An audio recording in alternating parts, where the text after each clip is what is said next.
আসসালামু আলাইকুম। আশা করি সবাই ভালো আছেন। It's me Ashraful Islam Lalon. Ashraful Islam Lalon Italy page এবং ইউটিউব চ্যানেল, যে যেখান থেকে দেখছেন সবাইকে আন্তরিক ভালোবাসা, অভিনন্দন। যারা ফেসবুকে থেকে দেখছেন, ফেসবুক পেজটি লাইক, ফলো, শেয়ার দিয়ে এবং কি ইউটিউব চ্যানেলটি সাবস্ক্রাইব করে পাশে থাকুন। ধন্যবাদ। তো আজকের টপিকটি হলো যে বাংলাদেশ কেন ইতালি ভিসা পাচ্ছে না। তো বিভিন্ন রাষ্ট্রে এবং কি আমাদের প্রতিবেশী রাষ্ট্র যদি ভিসা পেয়ে থাকলেও কিন্তু বাংলাদেশে এত সময় নিতেছে কেন, এবং কি তারা কেন ইতালি ভিসা পাচ্ছে না। প্রায় 1.5 বছর 1 বছর হয়ে যাচ্ছে, তারপরও কেন ইতালি ভিসা পাচ্ছে না। তো আপনারা জানেন যে যখন ইতালি পলিসি ঘোষণা করে, তো ওই পলিসি ঘোষণার তালিকায় বাংলাদেশেও থাকে।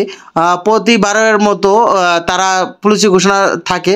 তো তারপর পলিসি ঘোষণা করার পর সবাই বাংলাদেশে তারা আবেদন করার পর তারা একটা লটারির মাধ্যমে তারা নুলস্তা দেয়। তো নুলস্তা দেওয়ার পর তারা এই যে নুলস্তা পাওয়ার পর অ্যাম্বাসিতে জমা দেওয়া হয়, বিএফএস গ্লোবালে জমা দেওয়া হয়, এবং বিএফএস গ্লোবাল ওরা প্রক্রিয়া করে অ্যাম্বাসিতে পাঠায়। তো আমাদের এই বিএফএস গ্লোবালটা আসলে কি? এই বিএফএস গ্লোবাল তাদের কি কোনো ভূমিকা নাই যে এই যে পাসপোর্টগুলো তারা জিম্মি হয়ে তারা জমা নেয়? ঠিক আছে, অ্যাম্বাসি কাজ করবে, কিন্তু তারা জিম্মি হয়ে তারা জমা নেয়, তাদের তো দায়বদ্ধতা আছে। পাসপোর্টটা আপনার কাছ থেকে এবং ফাইলটা বুঝে কিন্তু বিএফএস গ্লোবাল নেয়, অ্যাম্বাসি তো নেয় না। তো বিএফএস গ্লোবালও দায়বদ্ধতা আছে, কিন্তু বিএফএস গ্লোবাল এখানে তো অ্যাম্বাসির সাথে একে অপরের সাথে সরাসরি সংযুক্ত।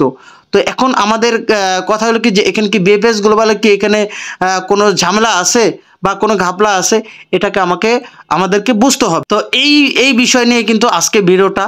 তো একবারে আপনারা মনে করবেন যে এইসবের পিছনে একমাত্র দায়ী আমি বলবো যে ভারতের মোদি সরকার। সে ভারতের গোয়েন্দা সংস্থার দিয়েছে ইতালি বাংলাদেশের খারাপ দিক তুলে ধরার জন্য।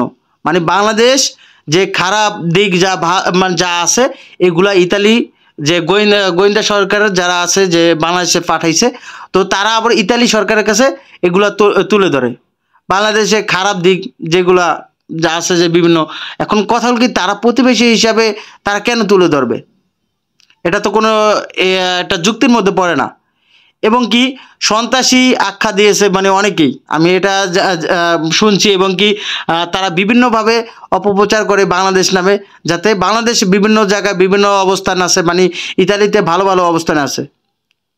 কিছুদিন আগে ভারতীয় টিভি চ্যানেল প্রথম কলকাতা একটা চ্যানেল আছে, তো ওই চ্যানেলে কিন্তু ইতালি যারা বসবাস করে যে বাংলাদেশি তাদেরকে নিয়ে প্রতিবেদন করে। মানে একটা বাংলাদেশকে নিয়ে তারা কেন লেগে পড়ছে। এবং কি কলকাতার একটা জনপ্রিয় চ্যানেল যে প্রথম কলকাতা, এটা কিন্তু একটা প্রতিবেদন করছিল যে বাংলাদেশকে নিয়ে একটা অপপ্রচার করছে। তো ইতালি বাংলাদেশ সংখ্যা কিন্তু আস্তে আস্তে বাড়তেছে। বাংলাদেশে ইতালি অনেক সংখ্যা বা অনেক জায়গায় তারা বড় বড় স্থানে কাজ করতেছে, বা বাংলাদেশে যে একটা রেমিটেন্স যোদ্ধা হিসেবে বিশাল বড় ভূমিকা পালন করে। এইটা নিয়ে তাদেরকে সমস্যা। মোদি এবার সরকার গঠন বাংলাদেশিরা এবং কি প্রথমেই সফর করে ইতালিতে। মেলোনির সাথে মোদি কিন্তু ভালো একটা সম্পর্ক। আপনারা দেখছেন যে মেলোনির সাথে যে ইতালি তিনি রাষ্ট্রদূত এবং কি ইতালি প্রেসিডেন্ট এবং কি ইন্ডিয়ার যে মোদি সরকার, উনি কিন্তু ভালো একটা সম্পর্ক। এই সম্পর্ক কিন্তু আমাদের বাংলাদেশের মধ্যে ওই রকমটা এখনও হয় নাই। তো মোদি চায় না যে আমরা প্রতিবেশী দেশ বাংলাদেশ অর্থনৈতিকভাবে ভালো হই। এটা আসলেই যে প্রতিবেশী হিসাবে আমরা বন্ধু ভাবি, কিন্তু আসলেই তারা কিন্তু চাইতেছে না। তো এটা ভারতের জন্য হুমকি, বা এটা প্রতিবেশী গরিব থাকলে সমাজে ধনী থাকবে এবং কি বড়লোক থাকবে, এটা কোনো ভেদাভেদ নাই। কিন্তু সেটা ওদের ধারণা যে বাংলাদেশে মানুষ অনেক খারাপ এবং কি খারাপভাবে এটা ওরা প্রমোট করে। মেন কথা হল কি যে আপনাদেরকে সতর্ক থাকতে হইব এবং কি এটার প্রতিবাদ করতে হইব যে বিএফএস গ্লোবাল আসলেই কি এখানে কোনো এজেন্সি বা কোনো রকম তারা কি করতেছে, গোয়েন্দা বা ভারতীয় কোনো গোয়েন্দা ঢুকছে নাকি, এটা আমাদেরকে সতর্ক থাকতে হইব। এবং কি আসলে আমরা অনেক করলাম, গণ অবস্থান কর্মসূচি পালন করলাম, তারপর অনশন করলাম, মানববন্ধন করলাম। তো আমাদের এই সব বিষয়গুলো আমাদেরকে নজরদারি করতে হবে এবং কি এই বিষয়গুলো আমাদের লক্ষ্য করতে হবে।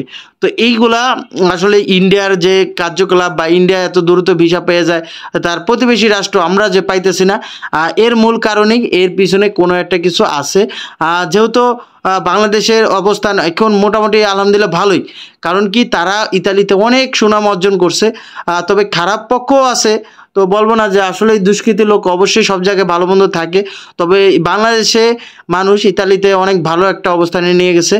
তো এটা আমাদের প্রতিবেশী রাষ্ট্র, তারা কখনোই চায় না। তো মেন কারণ এটাই সমস্যা। আমার অনেকের কাছে আমি জিজ্ঞাসা করছি বা এরকম তথ্য নেওয়া হয়েছে। তো এই যে সব ঘাটাঘাটি করার পরে এটাই খুঁজতেছি, এটাই পাইতেছি। আসলে বিএফএস গ্লোবাল দেখেন, আমরা কোনো কর্মসূচি পালন করলে তারা কান পেতে থাকে।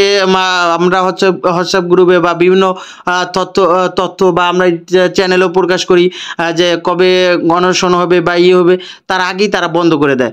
বা গতবার পুলিশ প্রশাসন দিয়ে কন্ট্রোল করছে, কিন্তু এবার তো পুলিশ প্রশাসন ছিল না, এজন্য তারা একদিন বন্ধই দিয়েছে।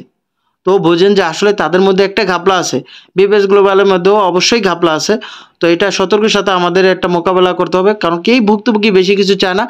তারা 1.5 বছর 1 বছর ধরে আটকা, তারা সুন্দর মতো তার পাসপোর্টটা এবং কি ভিসা সহ চায়। কারণ 1.5 বছর পর সে রিজেক্ট মেনে নিবে না। কারণ রিজেক্ট করলে তার 3 মাসের সময় নেয়। তারা 3 মাসের মধ্যে ভালো মন্দ একটা রেজাল্ট জানানো কথা, কিন্তু রেজাল্টটা জানায় নাই। তারা এইরকমভাবে ধরে রাখছে পাসপোর্টগুলো। আসলে এটা আসলে কাম্য না। তো এই বিষয়টাই তুলে ধরলাম আপনাদের কাছে। তো এতক্ষণ সাথে থেকে ভিডিওটি দেখার জন্য আপনাদেরকে অসংখ্য ধন্যবাদ। আপনারা সুস্থ থাকুন, ভালো থাকুন। আল্লাহ হাফেজ, আসসালামু আলাইকুম।